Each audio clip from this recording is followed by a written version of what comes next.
Hi everyone, welcome to JR tutorials. I am your friend Rahul Jaiswal. Friends, आज आपके लिए एक one of the most important video लेके आया हूं और ये जो वीडियो होने वाला है ना, ये जो 10th स्टैंडर्ड के बच्चे इस वक्त रिजल्ट का वेट कर रहे हैं और वो 11th स्टैंडर्ड में एडमिशन लेने वाले हैं कुछ ही दिनों के अंदर, उनके लिए तो ये वीडियो बहुत ज्यादा इंपॉर्टेंट होने वाला है। टाइटल एंड थंबनेल आपने पढ़ लिया होगा, जो कि है दोस्तों कि 11th में जब आप आ जाओगे तो आप अपने 11th के अंदर सब्जेक्ट्स कैसे चूज कर रहे हैं। One of the most important decision होता है लाइफ का, सब्जेक्ट्स को चूज करना। लोग सोचते हैं क्या सर, सब्जेक्ट कैसे भी हम लोग चूज कर सकते हैं, इसमें क्या है। लेकिन दोस्तों मैं आपको बता दूं कि आप लोग जो सब्जेक्ट चूज करोगे ना, वो बहुत इंपॉर्टेंट फैसला होता है आपके 11th स्टैंडर्ड में, क्योंकि वही डिसाइड करेगा कि आप अपना फ्यूचर कहां बनाना चाहते हो, कैसे बनाना चाहते हो। आप आगे जाके अपना करियर इंजीनियरिंग में बनाना चाहते हो, बायोलॉजी के फील्ड में बनाना चाहते हो, किस में बनाना चाहते हो, ये सब्जेक्ट चूज करने में बहुत ज्यादा इंपॉर्टेंट डिसीजन होना चाहिए। और इसीलिए कुछ क्लैरिफिकेशन देने के लिए और कुछ इंपॉर्टेंट पॉइंट्स आपको बताने के लिए ये वीडियो मैं आपके लिए बना रहा हूं। तो बस आपको एक काम करना है कि ये वीडियो को एंड तक देख लेना है, हर एक चीज आपको ये वीडियो के थ्रू क्लियर हो जाएगा। तो सबसे पहले, अगर ये वीडियो रिजल्ट आने के पहले अगर कोई देख रहा है, क्योंकि रिजल्ट कुछ ही दिनों के अंदर आ जाएगा, जैसा कि आप जानते हो 10th स्टैंडर्ड की मैं बात करूं 2022 का, तो अगर अभी तक ये जो वीडियो देख रहे हो अब तक रिजल्ट नहीं आया, तो all the very best to all my dear student. मैं उम्मीद करता हूं, आशा करता हूं कि आप सभी के रिजल्ट्स बहुत अच्छे आए, जैसा आपने सोचा था, उम्मीद से कहीं बेहतर आए, लेकिन कम आए तो टेंशन मत लेना। उसके लिए एक सेपरेट वीडियो मैंने बनाया हुआ है ताकि आपको मोटिवेशन दे सकूं। जाके देख लेना, हमारे चैनल के ऊपर एक वीडियो है, बहुत बेहतरीन तरीके से देख लेना, ठीक है। लेकिन ये वीडियो उस बारे में नहीं है, ये वीडियो ये है कि जब आप 10th पास कर लोगे, रिजल्ट्स आपके बहुत अच्छे आएंगे, फिर आप जब भी एडमिशन लोगे 11th में, ठीक है, तो 11th में आपके पास 3 स्ट्रीम है। लाइक मेन तौर पे देखा जाए तो साइंस, कॉमर्स, आर्ट्स, ये तीनों में से किसी एक में आप एडमिशन लोगे। लेकिन जब आप एडमिशन ले लोगे तो आपको एक ऑप्शंस आएगा, एक फॉर्म फिलिंग में आपके पास एक सब्जेक्ट चूज करने का ऑप्शन आएगा। तो वहां पे बहुत सारे लोग अटक जाते हैं और सोच में पड़ जाते हैं कि मैं सब्जेक्ट कैसा चूज करूं, ठीक है ना। तो वो सब्जेक्ट कैसे चूज करना है यहां पे इस वीडियो के थ्रू बताने वाला हूं। और खासकर हम आपको एक और चीज बता दूं कि ये जो वीडियो होने वाला है, फिलहाल के तौर पे ये वीडियो मैं साइंस स्ट्रीम के स्टूडेंट्स के लिए बना रहा हूं। यानी कि जो बच्चे 10th स्टैंडर्ड के बाद 11th में साइंस में एडमिशन लेने जा रहे हैं, यानी कि वो फिजिक्स, केमिस्ट्री, मैथ्स, बायोलॉजी से सब्जेक्ट पढ़ने वाले हैं, उन बच्चों के लिए ये वीडियो मैं बना रहा हूं। लेकिन अगर हमारे कोई बच्चे ऐसे हैं जो 10th स्टैंडर्ड के बाद 11th स्टैंडर्ड में कॉमर्स लेने वाले हैं या फिर आर्ट्स लेने वाले हैं, तो उनके लिए भी टेंशन नहीं लेना। जैसे मैंने बोला, आप लोग के लिए भी बहुत सारे कंटेंट्स हम ला रहे हैं, लॉन्च करने वाले हैं। लेकिन उससे पहले अगर आप लोग को भी सब्जेक्ट चूज करने वाला वीडियो चाहिए आपके स्ट्रीम का, यानी कॉमर्स का और आर्ट्स का भी चाहिए, तो प्लीज मुझे कॉमेंट करके जरूर बताना। आप लोगों के लिए वीडियो बना दिया जाएगा इसी प्रकार। लेकिन अभी फिलहाल में जो वीडियो है ये साइंस स्ट्रीम के लिए वीडियो है। तो जो बच्चा श्योर है कि मुझे साइंस लेना है वो वीडियो जरूर देखें। लेकिन अगर किसी को डाउट है कि मुझे साइंस लेना, आर्ट्स लेना, कॉमर्स लेना, कंफ्यूजन चल रहा है, तो ये वीडियो आपके लिए बहुत हेल्पफुल होने वाला है, ठीक है। तो सबसे पहले मैं बात करूं साइंस स्ट्रीम की, कुछ अंदर की बातें। क्या है अंदर की बातें कि साइंस स्ट्रीम जो है ये साइंस हमें पढ़ाता है। ये स्ट्रीम हमें क्या बताता है, साइंस के बारे में पढ़ाता है। अब साइंस कोई छोटा मोटा चीज नहीं है। हम लोग 10वीं तक सिर्फ साइंस पढ़ा है, जनरल साइंस पढ़ा है। कौन सा साइंस पढ़ा है? General science. लेकिन अब साइंस को हम लोग ना इलाबोरेट करने वाले हैं। अब साइंस को हम लोग इस प्रकार देखने वाले हैं कि उसके अंदर एक एक चीज है ना, उसको पूरा एक्सपांड करने वाले। जैसे कि हमने साइंस में, जनरल साइंस में अप टू 10th स्टैंडर्ड तक हमने पढ़ा था फिजिक्स के टॉपिक्स, हमने पढ़ा था मैथ्स के टॉपिक, छोटे छोटे न्यूमेरिकल्स, बराबर। हमने पढ़ा था बायोलॉजी के टॉपिक, बराबर, ह्यूमन बींग्स के बारे में, प्लांट्स के बारे में, एनिमल्स के बारे में, ठीक है। और हमने पढ़ा था केमिस्ट्री के बारे में, केमिकल रिएक्शंस के। तो ये physics, chemistry, maths, biology all in one क्या होता है, एक साइंस का पार्ट होता है। और इसीलिए साइंस सब्जेक्ट में हम लोग को वही सब्जेक्ट्स पढ़ने होते हैं एक्सपांड के तौर पे। तो फिजिक्स है इसके अंदर, केमिस्ट्री है, मैथ्स है, बायोलॉजी है। ये 4 मेन सब्जेक्ट होते हैं। साइंस के स्टूडेंट को पूछ लेना या फिर साइंस के स्ट्रीम में ये 4 मेन सब्जेक्ट होते हैं। पीसीएम भी शॉर्टकट तरीके से बोला जाता है, physics, chemistry, maths and biology. लेकिन उसके अलावा आप लोगों को लैंग्वेजेस रहेंगे, इंग्लिश रहेगा, हिंदी रहेगा, मराठी रहेगा, और भी कई सारे रीजनल लैंग्वेजेस होते हैं। किसी को संस्कृत भी हो सकता है, उर्दू भी हो सकता है, इवन गुजराती हो सकता है। डिपेंड करता है कि आप जो भी लैंग्वेज का ऑप्शन चूज करना चाहते हो वो आप चूज कर सकते हो। उसके बारे में मैं बात करूंगा। लेकिन इसके अलावा एक होता है एमएम। बहुत सारे कॉलेज ना वोकेशनल कोर्सेज भी अलाउ करती है बच्चों को चूज करने के लिए, सब्जेक्ट चूज करने के लिए। वोकेशनल कोर्सेज क्या होते हैं? वोकेशनल कुछ ऐसे कोर्सेज जिसमें आपको प्रैक्टिकल नॉलेज भी दिया जाता है। जैसे एक होता है मैकेनिकल मेंटेनेंस। मैकेनिकल मेंटेनेंस एक ऐसा सब्जेक्ट है जिसमें मैकेनिकल चीजों के बारे में, मशीन्स के बारे में आपको पढ़ाया जाता है और साथ में एक्सपेरिमेंट्स करके दिखाया जाता है। एक होता है ईएम यानी इलेक्ट्रिकल मेंटेनेंस। यहां पे ऐसे सब्जेक्ट्स होते हैं जिसमें आपको इलेक्ट्रिकल के जो बेसिक कॉन्सेप्ट होते हैं प्रैक्टिकल तौर पे या फिर थियोरेटिकल तौर पे, दोनों ही तौर पे यहां पे सिखाया जाता है। अगला होता है इंफॉर्मेशन टेक्नोलॉजी। ये तो आप जानते ही हो, इंफॉर्मेशन टेक्नोलॉजी, आईटी। तो इसके बारे में भी सिखाया जाता है, कंप्यूटर के बारे में, सॉफ्टवेयर के बारे में, ये आपको सीखने मिल जाएगा। और ऐसे कई सारे और भी चीजें हैं जो धीरे धीरे आपको पता चल जाएगी। लेकिन अब हम आएंगे सब्जेक्ट चूज कैसे करें उस टॉपिक पे। जैसे कि आप जानते हो कि सब्जेक्ट्स मैंने आपको बता दिया, फिजिक्स, केमिस्ट्री, मैथ्स, बायोलॉजी है। तो हमने यहां पे 3 कैटेगरी बनाए हुए, आप देख सकते हो 1 2 3, ये 3 कैटेगरी मैंने बनाए हुए। ये क्यों बनाए हैं? क्योंकि ये 3 कैटेगरी के थ्रू आप लोग जो सब्जेक्ट्स है वो चूज कर सकते हो बहुत ही आसानी से। और ये वीडियो काफी छोटा होने वाला है, कोई बहुत बड़ा है मैं वीडियो को नहीं लेके जाऊंगा ताकि आप लोगों को कंफ्यूजन ना हो। बस ये देखो, ये वीडियो ना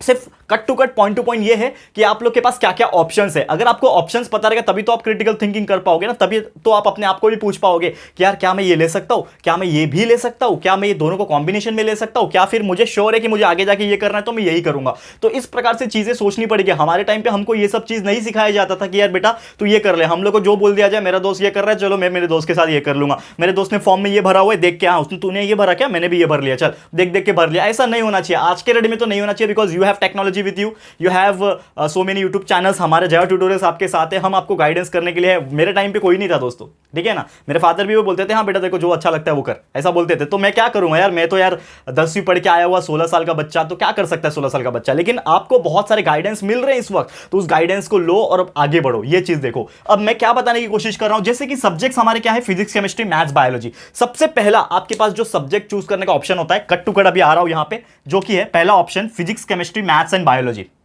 यानी कि अगर आपको फिजिक्स भी पढ़ना है, केमिस्ट्री भी पढ़ना है, मैथ्स भी पढ़ना है, बायोलॉजी भी पढ़ना है, जैसा मैंने पढ़ा था, ठीक है। क्यों पढ़ा था? क्योंकि मुझे हर सब्जेक्ट का नॉलेज चाहिए था और शायद इसीलिए मैं यहां पे आज टीचिंग कर रहा हूं, ठीक है ना। आपने देखा होगा कि हमारे चैनल पे मैंने फिजिक्स भी पढ़ाया हुआ है, केमिस्ट्री भी पढ़ाया हुआ है, मैथ्स भी पढ़ाया हुआ है और बायोलॉजी भी पढ़ाया हुआ है। 11th स्टैंडर्ड की मैं बात कर रहा हूं, आप हमारे 11th स्टैंडर्ड के वीडियोस जाके देख लेना, ठीक है ना। बहुत सारी चीजें मैंने डाल रखी है, ठीक है। और ये साल से, जैसे मैंने बोला, कुछ ही दिनों के अंदर एक धमाका होगा जिसमें हम आपको लॉन्च करेंगे एक नया सेशन, जिसमें 11th के वीडियोस एंड 12th के वीडियोस नए तरीके से फिर से पढ़ाए जाएंगे। बहुत मजा आने वाला है। लेकिन आप लोग हमारे साथ कनेक्टेड रहोगे और प्यार दिखाते रहोगे तो आपको अपने आप चीजें पता चल जाएगी, ठीक है। चलो उसकी बात बाद में करेंगे। लेकिन सब्जेक्ट्स, अगर आप चारों सब्जेक्ट लेकर पढ़ना चाहते हो तो आपको फिजिक्स, केमिस्ट्री, मैथ्स, बायोलॉजी, ये चारों दिख रहा है आपको, physics, chemistry, maths and biology, ये चारों आपको मिल जाएंगे ऑप्शंस में।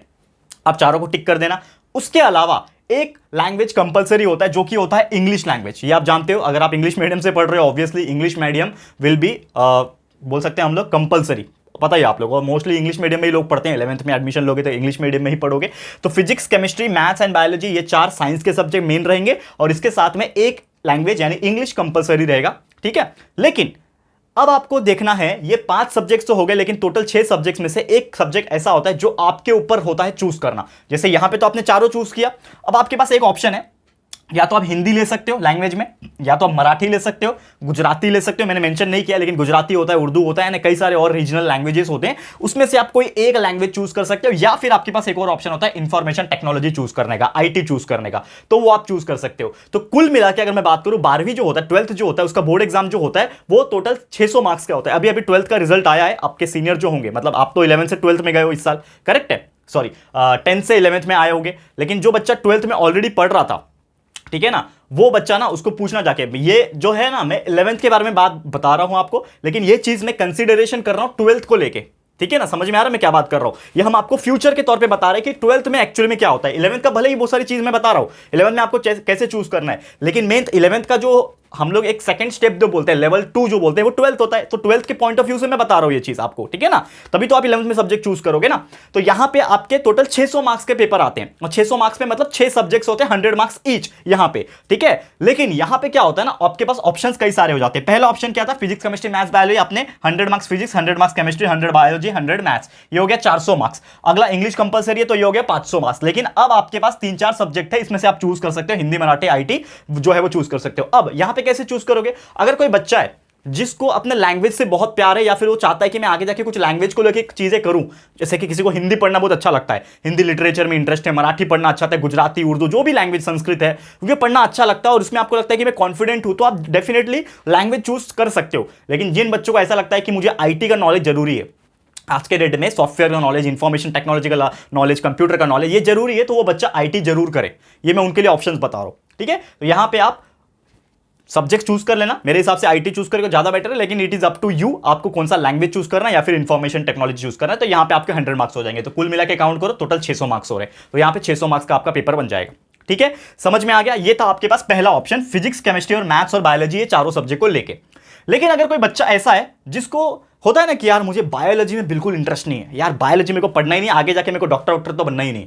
बहुत सारे बच्चे लोग का श्योर होता है, इवन मैं भी ऐसा सोचता था कि मैं यार बायोलॉजी वगैरह नहीं पढ़ूंगा, ठीक है, लेकिन मैंने चारों से पढ़ाई की है, फिजिक्स केमिस्ट्री मैथ्स बायोलॉजी लेके पढ़ाई की है। मैंने ऑप्शन में हिंदी रखा था यहाँ पे, क्योंकि मेरा हिंदी काफी अच्छा था। जैसे आप देखते होंगे मैं वीडियोस मोस्टली हिंदी में बनाता हूँ। I can speak English also, but majority of the students are from vernacular medium also, that's why I am not making in English, ठीक है। प्रॉपर इंग्लिश में नहीं बोलता हूँ, हिंदी थोड़ा थोड़ा बीच में मराठी का डायलॉग मार लेता हूँ कभी कभी, ठीक है ना, इंग्लिश कभी कभार बोल लेता हूं, ठीक है ना, आपके लिए, ताकि यार एक बैलेंस होके चले और हमारा वीडियो हिंदी सबको समझ में आता है तो पूरे महाराष्ट्र में फैल सके और हर एक बच्चे को एक एडवांटेज हो सके। समझ में आ रहा है? इसके लिए हम लोग यहाँ पे अपने लैंग्वेज में बात करते हैं, ठीक है। तो यहाँ पे तो मैंने अपने सब्जेक्ट चूज किए थे, लेकिन आप लोगों के लिए एक ऑप्शन तो ये हो गया चारों सब्जेक्ट का। दूसरा ऑप्शन ये है कि अगर आपको बायोलॉजी में बिल्कुल इंटरेस्ट नहीं है तो आप पीसीएम चूज कर सकते हो, फिजिक्स केमिस्ट्री मैथ्स, यानी कि आपके मेन सब्जेक्ट क्या रहेंगे? पहला फिजिक्स रहेगा, दूसरा केमिस्ट्री रहेगा, तीसरा मैथ्स रहेगा, यानी बायोलॉजी हट गया।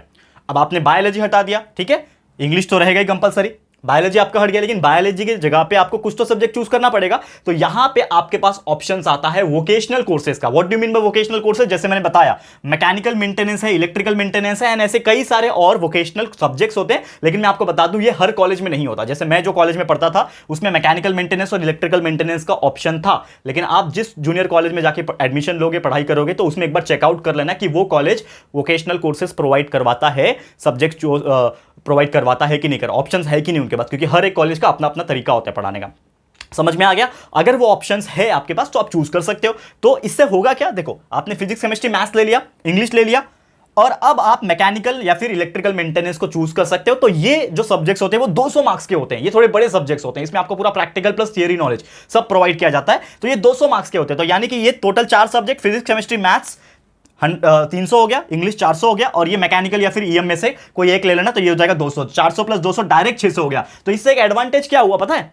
यहां पे एक एडवांटेज ये होगा कि आपका एक बायोलॉजी भी निकल गया, यहां पे आपको बायोलॉजी भी नहीं पढ़ना पड़ा, और दूसरा जो लैंग्वेज आपको पढ़ने था इंग्लिश हिंदी या फिर मराठी, वो भी नहीं पढ़ना पड़ेगा, ठीक है। तो डायरेक्ट आपने मैकेनिकल मेंटेनेंस ले लिया सीधा 200 मार्क्स का। तो 200 मार्क्स का मतलब 2 सब्जेक्ट के बराबर है, एक बायोलॉजी के बराबर है, एक या तो हिंदी मराठी के बराबर है। तो आपको अगर नहीं चाहिए बायोलॉजी, नहीं चाहिए कोई लैंग्वेज हिंदी मराठी, तो आप सीधा ये सब्जेक्ट्स वोकेशनल सब्जेक्ट को चूज कर सकते हो, डायरेक्ट आपका 600 मार्क्स हो जाएगा कुल मिला के।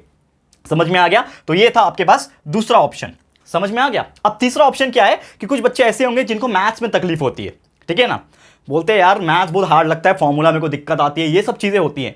तो वो लोग क्या करें यार? तो उनके लिए भी ऑप्शन है। क्या ऑप्शन है कि आप पीसीबी चूज कर सकते हो। पीसीबी मतलब क्या होता है? Physics chemistry biology. Physics chemistry biology यानी कि क्या हटा दिया आपने? मैथमेटिक्स हटा दिया। तो अब क्या कर सकते हैं? तो आपके लिए फिजिक्स रहेगा, केमिस्ट्री रहेगा, बायोलॉजी रहेगा। 300 मार्क्स हो गए, 100, ठीक है, 300 मार्क्स हो गए। लेकिन अभी चौथा सब्जेक्ट तो इंग्लिश रहेगा ही, मैंडेटरी इंग्लिश मीडियम है तो इंग्लिश रहेगा ही, बराबर। लेकिन आपने क्या हटाया यहां से? मैथ्स हटा दिया। तो मैथ्स की जगह पे क्या लेना है भैया? तो मैथ्स की जगह पे गवर्नमेंट हमारी बोर्ड जो है वो अलाउ करती है आपको ज्योग्राफी पढ़ना, ठीक है कि नहीं? इंटरेस्टिंग। साइंस में आप ज्योग्राफी के सब्जेक्ट्स पढ़ रहे हो, इंटरेस्टिंग बात है। लोग हमारे जब साथ में थे कुछ लोगों ने लिया था ज्योग्राफी मैथ्स के जगह पे, ठीक है ना। लेकिन अगर आपका ज्योग्राफी स्ट्रांग है और वाकई में आपको इंटरेस्ट लग रहा है कि यार मैथ्स नहीं पढ़ूंगा, मेरे को ज्योग्राफी पढ़ना है, तो ही आप लेना, नहीं तो गलती मत करना, ठीक है। तो आप मैथ्स के जगह पे आप ज्योग्राफी चूज कर सकते हो, 100 मार्क्स का वो भी हो जाएगा। तो यहां पे कितना हो गया? 1 2 3 4 5 500 ये हो गया। लेकिन इसके साथ में आपको क्या चूज करना पड़ेगा? आपको हिंदी मराठी आईटी ये तीनों में से कोई एक सब्जेक्ट फिर से चूज करना पड़ेगा, ठीक है। 100 मार्क्स का वो हो जाएगा। तो टोटल मिला के हो गए 600। यानी कि अगर आपको मैथ्स नहीं चाहिए तो आप ज्योग्राफी भी पढ़ सकते हो और साथ में हिंदी मराठी या फिर जो रीजनल लैंग्वेजेस होते हैं वो आप पढ़ सकते हो। तो ये टोटल 3 ऑप्शंस मैंने आपको बता दिया। अब ये आपके ऊपर डिपेंड करता है कि आप फिजिक्स केमिस्ट्री मैथ्स बायोलॉजी लेके साथ पढ़ना चाहते हो, या फिर फिजिक्स केमिस्ट्री मैथ्स पढ़ना चाहते हो, या फिर पीसीबी पढ़ना चाहते हो। समझ में आ गया? और एक चीज इन तीनों के बारे में मैं बताना चाहूंगा, जो कि ये दोस्तों कि अगर आप फिजिक्स केमिस्ट्री मैथ्स बायोलॉजी लेके पढ़ते हो, जैसे मैंने पढ़ाई की थी, तो आपके पास बहुत सारे ऑप्शंस हो जाते हैं। यानी कि आपके पास मैथ्स भी है, आपके पास बायोलॉजी भी है। तो आपका अगर मूड आया मुझे आगे जाके इंजीनियरिंग करना है, क्योंकि अगर इंजीनियरिंग करना है तो ऑप्शन में आपके पास मैथ्स होना कंपलसरी है। विदाउट मैथ्स इंजीनियरिंग नहीं होता है। अगर आपने मैथ्स से पढ़ाई नहीं की है तो आपको कोई एडमिशन नहीं देगा इंजीनियरिंग कॉलेज में, करेक्ट है। लेकिन आपको ऐसा लगता है कि मुझे आगे जाके इंजीनियरिंग भी करना है, लेकिन मुझे मेडिकल में भी जाना है, दोनों में कोई फिक्स नहीं है, हो सकता है, ठीक है ना। जैसे होता है ना कुछ कंफ्यूजन, जैसे मैंने हमेशा बोला है आपको कि कभी भी एक गोल फिक्स बना के रखो, लेकिन साथ में कुछ बैकअप प्लान भी रखो। अगर बाई चांस कुछ गड़बड़ हो गया या फिर इंटरेस्ट आपका चेंज हो गया टाइम टू टाइम, तो एक बैकअप प्लान होना चाहिए। तो वैसे ही अगर आपको ऐसा लगता है कि मेरा कोई फिक्स अभी तक नहीं है, मैं श्योर नहीं हूं, 100% श्योर नहीं हूं ना, तो आप चारों लेके चलो, फिजिक्स केमिस्ट्री मैथ्स बायोलॉजी लेके चलो। इसमें आपने बायो भी पढ़ लिया, इसमें आपने मैथ्स भी पढ़ लिया। 12th के बाद होते होते डिसाइड कर लेना कि मुझे क्या करना है, मुझे इंजीनियरिंग में जाना है, मुझे मेडिकल फील्ड में जाना है। तो उसके हिसाब से आप आगे परफॉर्म कर सकते हो, सब्जेक्ट चूज कर सकते हो। ये समझ में आ गया। दूसरा चीज ये होता है कि अगर आप श्योर हो कि मुझे आगे जाके इंजीनियरिंग या फिर टेक्निकल में ही जाना है, तो आप फिजिक्स केमिस्ट्री मैथ्स ले लो। बायोलॉजी पढ़ना क्यों भाई? अगर आपको श्योर है कि मुझे बायोलॉजी, मेडिकल फील्ड से, फार्मेसी से कुछ लेना देना नहीं है, तो आपको क्यों पढ़ना है बायोलॉजी? तो आप सीधा सीधा फिजिक्स, केमिस्ट्री, मैथ्स लेके आपको आगे पढ़ाई कर लो। अच्छी बात है, समझ में आ गया। और आपको ऐसा श्योर है कि मुझे इंजीनियरिंग में तो जाना ही नहीं है, बिल्कुल नहीं जाना, मुझे कोई इंटरेस्ट नहीं है टेक्निकल में, इंजीनियरिंग में, मुझे तो बायोलॉजी लेके ही अपना करियर बनाना है, फिक्स है, तो आप पीसीबी ले सकते हो। फिजिक्स केमिस्ट्री तो मैंडेटरी है ही, बायोलॉजी लेके चल सकते हो, फिजिक्स केमिस्ट्री बायोलॉजी, इंग्लिश रहेगा, ज्योग्राफी पढ़ सकते हो साथ में, हिंदी मराठी जो भी आपको अच्छा लगे वो आप पढ़ सकते हो। समझ में आ गया? तो ये टोटल 3 ऑप्शंस मैंने आपको बता दिए। इसके अलावा मैं एक और चीज यहां पे थोड़ा सा बोलना चाहूंगा कि हमेशा कोशिश करना अपने फ्यूचर करियर के बारे में सोचने के लिए। अगर आप अपने फ्यूचर करियर के बारे में सोच के रखोगे तभी आपको सब्जेक्ट चूज करने में आसानी हो जाएगी और आपको एक महसूस होगा कि यार मैंने जो सब्जेक्ट चूज किए उसी के हेल्प से ही मेरा सब्जेक्ट आई मीन टू से फ्यूचर जो है आपका सिक्योर हो रहा है। ठीक है, तो हमेशा सब्जेक्ट चूज करने के टाइम बहुत बिल्कुल ध्यान में रखना और अपने फ्यूचर को सोच के चलना। ठीक है, हमेशा सब्जेक्ट जब चूज करोगे ना, ठीक है, सब्जेक्ट जब चूज करोगे तो वो सब्जेक्ट ही आपका डिफरेंस क्रिएट करेंगे। क्योंकि क्या होता है, कभी कभी परसेंटेज की बात आ जाती है। अब बहुत सारे बच्चे जानबूझ के, हमारे टाइम में तो ये जो ऑप्शन नंबर 2 है वो सिलेक्ट करते थे, क्योंकि यहां पे जो मैकेनिकल और इलेक्ट्रिकल मेंटेनेंस है, यहां पे 200 में से ना अच्छे खासे मार्क्स मिल जाते हैं, जिससे आपका परसेंटेज काफी बढ़ सकता है। तो जो बच्चा चाहता है कि मुझे 12th में बहुत अच्छे परसेंटेज आए, ठीक है, तो वो बिंदास ये ले सकता है। लेकिन हमेशा जैसे मैंने बोला कि परसेंटेज सब कुछ नहीं होता, आपको नॉलेज भी चाहिए ना। तो यहां पे आपने mechanical, electrical, maintenance, vocational subject choose कर रहे हो, 200 मार्क्स है, उसमें मार्क्स अच्छे मिलेंगे, लेकिन यहां पे आपका क्या छूट रहा है? बायो छूट रहा है। तो कुछ पाने के लिए कुछ खोना पड़ेगा, ऐसा सीन है यहां पे। तो वो चीज हमेशा ध्यान में रखना, डिफरेंसेस क्रिएट करेगा सब्जेक्ट, लेकिन वो आपके ऊपर है कि कैसे आप क्रिएट करना चाहते हो। दूसरा इंपॉर्टेंट चीज, आपका इंटरेस्ट पे जाना हमेशा। आपका क्या इंटरेस्ट है, आप क्या बनना चाहते हो आगे, उसके हिसाब से करोगे तो आपके सब्जेक्ट्स हमेशा अच्छे आएंगे। और हमेशा लव, इंटरेस्ट और पैशन को ही मार्क्स के ऊपर चूज करना। मार्क्स से कहीं ज्यादा इंपॉर्टेंट होता है आपका इंटरेस्ट, लव और पैशन सब्जेक्ट्स के लिए। ठीक है, वो बहुत इंपॉर्टेंट है। तो all the very best to all my dear students. मैं पूरी उम्मीद करता हूं कि आपके रिजल्ट्स अच्छे आएंगे और आप लोग जब एडमिशन लोगे 11th स्टैंडर्ड में तो आपके सब्जेक्ट्स आप बहुत अच्छी तरीके से एकदम सोच विचार के चूज करोगे और आप डेफिनेटली उस फील्ड में आगे बढ़ोगे। ठीक है, हो गया। चलो आज के लिए फिर ये वीडियो इतना ही था। Thank you so much for watching this video. उम्मीद करता हूं कि ये वीडियो आपको थोड़ा हेल्पफुल रहा होगा और ये वीडियोस के थ्रू आप बहुत अच्छा अपने सब्जेक्ट्स को चूज कर पाओगे। तो आज के लिए इतना ही। ये वीडियो आपको कैसा लगा है प्लीज हमें कमेंट करके जरूर से बताइएगा। वीडियो पसंद आया है, अच्छा लगा है दोस्तों, तो प्लीज वीडियो को लाइक कर देना एंड अपने दोस्तों के साथ जितना हो सके शेयर कर देना। और अगर फर्स्ट टाइम आए हो चैनल पर, अभी तक चैनल को सब्सक्राइब नहीं किया तो फटाफट से हमारे चैनल को सब्सक्राइब कर देना। बाजू में एक बेल आइकन होता है, उसको प्रेस कर देना, ताकि फ्यूचर में हम कभी भी कोई भी वीडियोस को अपलोड करेंगे तो आप लोगों को नोटिफिकेशंस मिलती रहेगी। ठीक है फ्रेंड्स, तो जल्दी मिलेंगे हमारे न्यू वीडियो में। तब तक के लिए थैंक यू and goodbye.